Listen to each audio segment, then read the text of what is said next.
Have you ever noticed that God's understanding of things like the availability of resources is most times different than ours? God has a different idea of what a shortage is and what a surplus is. If you listen to a marriage service here, you'll hear a couple standing in front of God's people promising one another that they will love one another in sickness and in health, or richer for poorer. In other words, promising to love one another with everything they've got. Now, sometimes when I hear that, I find myself saying, do you think that's really a wise thing to do, to give up everything, commit all of your reserves, hold nothing back, love each other without any limits until death us do part? Is that really a wise way to go? Shouldn't there be just a little caution there? Should we hold just a little something back?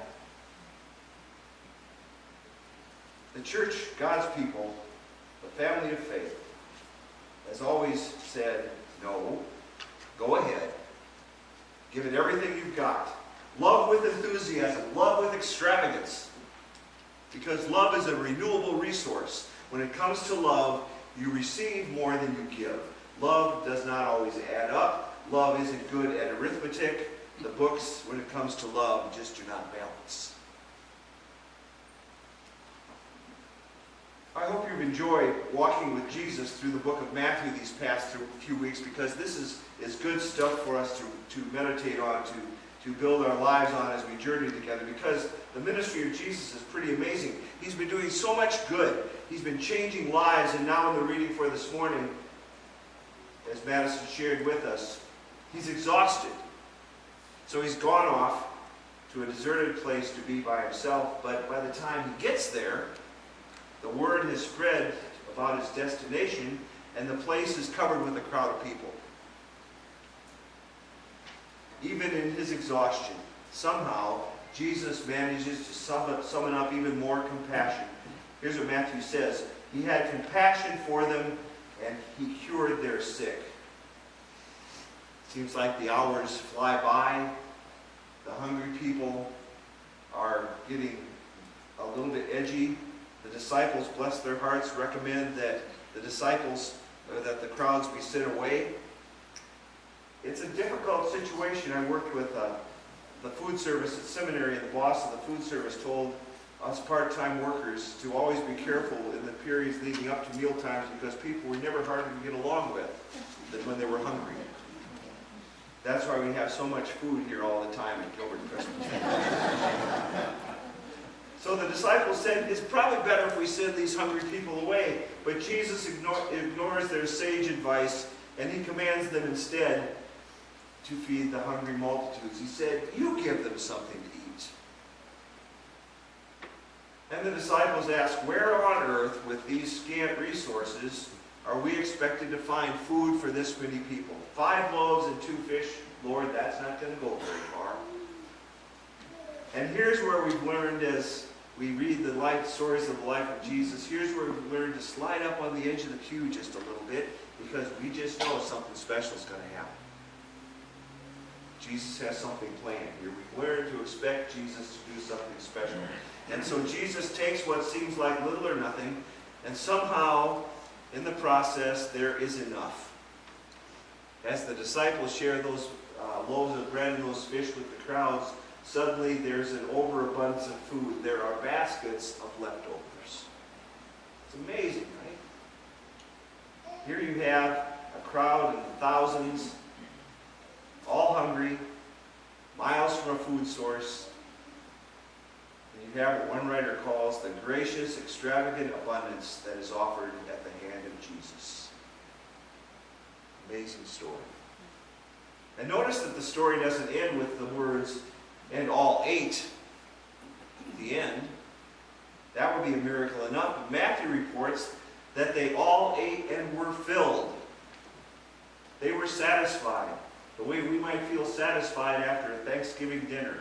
But it gets even better. They took up what was left, and 12 baskets were filled. It's interesting how specific Matthew is by saying there are 12 baskets. Not only were the people full, but there's food left over. That's the way it is with Jesus. Even in a wilderness, even at the end of the day as it's getting dark, if Jesus is there, there is abundance, there is extravagance, there is an overflowing of good things. Friends, that's just how it is with Jesus. And that's how it can be with us too. There's not a person here who can't appreciate the disciples' position in this story. They looked around at all these hungry people. They looked at all the resources, 5 loaves, 2 fish. And this is what Jesus wanted them to use to feed all these people? There's no way they were going to be able to make it stretch. But Jesus is clear. He says, you give them something to eat. This is on your shoulders.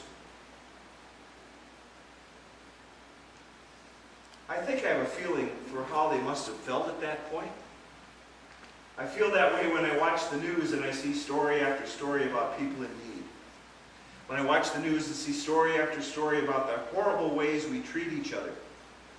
The news stories that talk about hatred and violence and death and destruction. And finally, I take my remote and I switch channels. Maybe I'll go to the food channel. That's my way of coping. I may not be putting my thoughts into words like the disciples did, but I'm saying the same thing. Lord, send them away. I can't do it.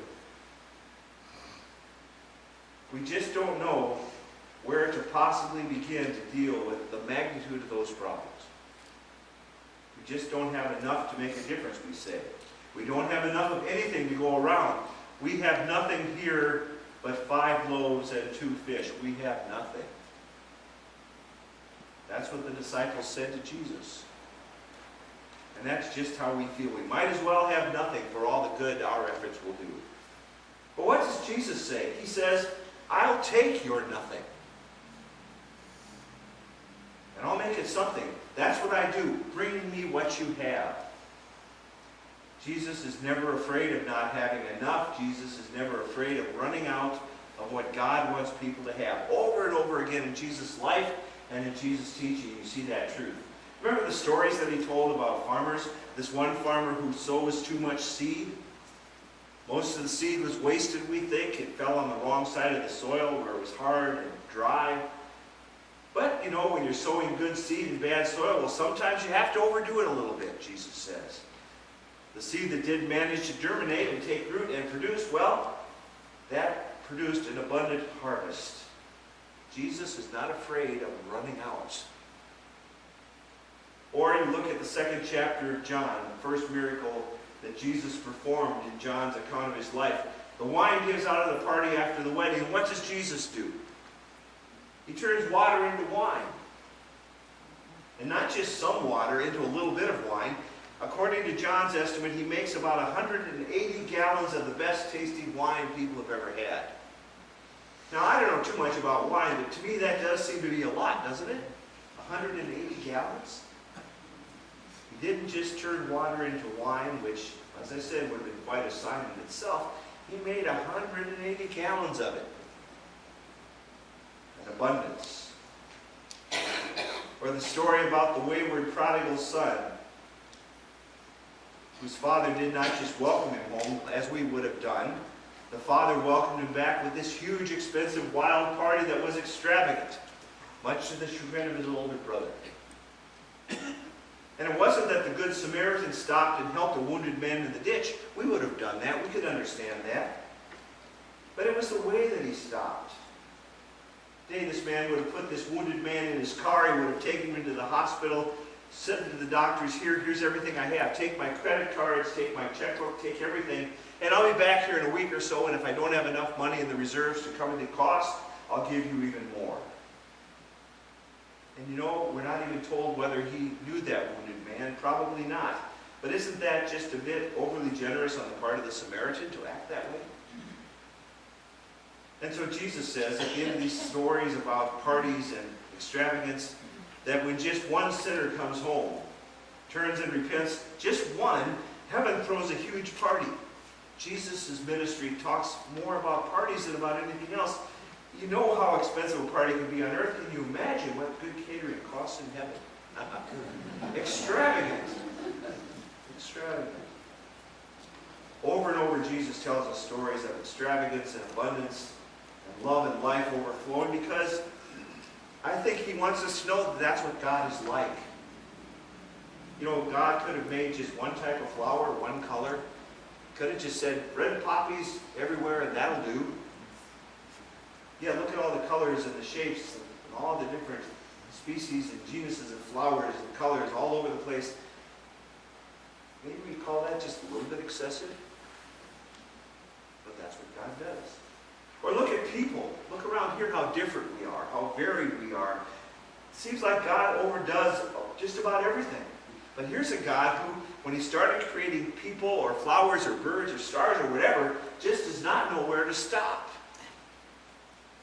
And here's Jesus calling us to do something, beginning with offering our nothing to him. The results of that giving may not look like anything we would expect. I know people who have faced crisis after crisis in their life, and still they get back up and they ask for more in terms of serving God. Sometimes courage and determination, just like love, can be a renewable resource. But I don't think we can waste time trying to hold back what God has given us to use. God says, bring me your nothing and let me make it into something. You know, the world will probably think you're crazy trying to make a difference with what little we've got. Say, who do you think you are, stepping up like that? Well, we know that we're children of God. That makes all the difference. I know people who the world thinks throw their gifts away working with a group of thankless, hopeless kids in the classroom, or wasting years of their lives sharing food with homeless people, or creating and running a home for unwed mothers, and all sorts of other things that we call ministry but the world calls crazy. What good could that possibly do? Remember that parable that Jesus told about a boss who called his employees together. Before he left on a journey, he gave them everything that he owned, divided it up among his employees, every single cent, and then he left. And one employee got half of the property, and he went out and he wheeled and dealed, and he doubled his master's holdings. The one who got a fourth of the property did the same thing, but finally this prudent, cautious employee took about that 1/8 that he got, and he buried it in the field. He kept it safe and secure and sound. He held on to his nothing. And was that boss mad at that cautious, prudent employee when he got back? You know, there seems to be something built right into the nature of God that leans us towards extravagance, towards recklessness, toward the abundance that God has for us. And so, when Jesus goes onto a hillside to teach, and he looks at the crowd who showed up and realizes there must be a couple thousand of them out there, if there's a dozen, and there's hunger and the night is falling, and his disciples come and say, what are we going to do? Send them back to the town so that they can buy something for themselves to eat. Jesus asks, well, what do you have? And we look, and along with the disciples in their bags, we see just a few loaves and a couple of miserable little cold fish. Jesus takes that nothing and he blesses it and breaks it and he gives it away, and wonder of wonders, it is enough. No, Matthew says, it's more than enough. All ate and were filled, and they took up what was left over of the broken pieces, 12 baskets full. I think that's the key. It wasn't just enough. It was more than enough. Brothers and sisters of Christ, let that be a lesson to you. Amen. Lord, as we step back from a call to serve, as we look around us and feel inadequate, unprepared, resource poor, help us to learn from these lessons that you're not about scarcity, but you're about abundance.